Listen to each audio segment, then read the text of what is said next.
Day 3 of the Allied Odyssey is now behind us. It was an action-packed day and we started it out with Vodafone Giants taking on Fun Plus Phoenix. This matchup realistically should have been FPX's all the way through, but Vodafone Giants delivered a massive blow to the side by taking Haven 13-7. Things were looking dire for FPX, but they bounced back 13-0 when they went over to Ascent. It was crazy dominant.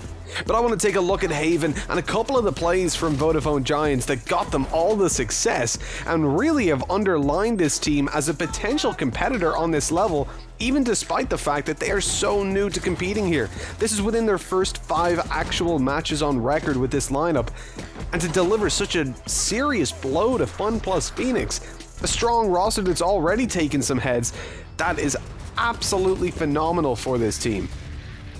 All they have is an operator in this round. Vodafone Giants shouldn't get a whole lot done. The ultimate in play for Fitino could do some damage if he dropped the operator, but he didn't. He went for the pick himself and even dies. That's the majority of the hope gone, but Exers pulls a little bit back. Now he'll get back to the A site and take the fight, but I want you to look at Fun Plus Phoenix's reactions. They go through. There's the kill from Exers, a good trait by Shadow, but then he decides to go forward, and that's where he messes up. Gives another kill over towards the Vodafone Giant side. Now with a man advantage in play, that teleport baits out the ultimate, and that is a massive waste from FPX. But watch what's about to happen to Angel. Jonba strikes with the Sova play and catches him with not one, but 2 shock darts at the same time. He had a lineup and timing, so they met in midair. One pulled slightly harder than the other, but then the other shot earlier a little bit weaker. They land at the same time and there's just nothing you can do.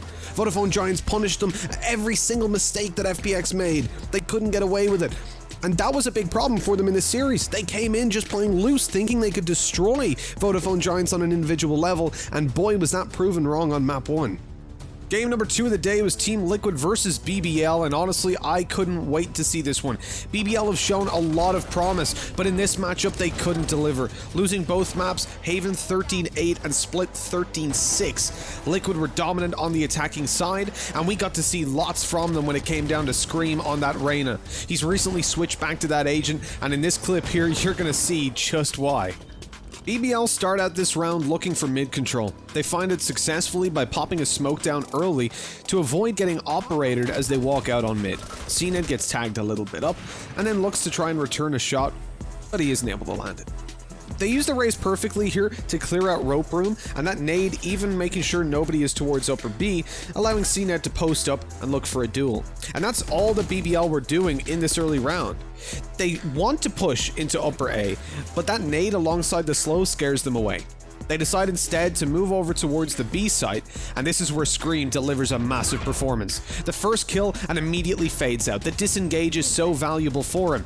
Then blinding, he swings through and takes the fight, and then even able to find information on the next player. The wall saves his life, but Kiro isn't so lucky, getting headshot out and giving Scream the 3k that won the round for Team Liquid easily, as now all of a sudden it had to be an ace clutch from Russ, and he just couldn't get it done. Really, Team Liquid played this game very tight. They came in focused from start to finish, and as probably the most tactical team in the game at the moment, that's expected. You gotta feel bad for BBL, because when you run into Scream like that and he's hitting the headshots, there is just nothing you can do. The final game of the day was G2 Esports versus Ninjas in Pajamas. A grudge match, a rematch from the We Play Invitational where G2 took the game 2-1 in a best-of-3 series. Here in the best-of-2 though, they were able to take it easily as well. Well, maybe easily isn't the right word. It was 13-11 on the first map after all, but the first half, and this is what was crazy, 10-2 for G2, and NIP almost came back. Their defensive side was insane on Ascent versus G2, but unfortunately they couldn't get it done. And then they looked a little bit deflated moving on to the next. Again, a very slow start into it, finishing out the first half 9-3, their attacking side just falling flat, and eventually things just ended.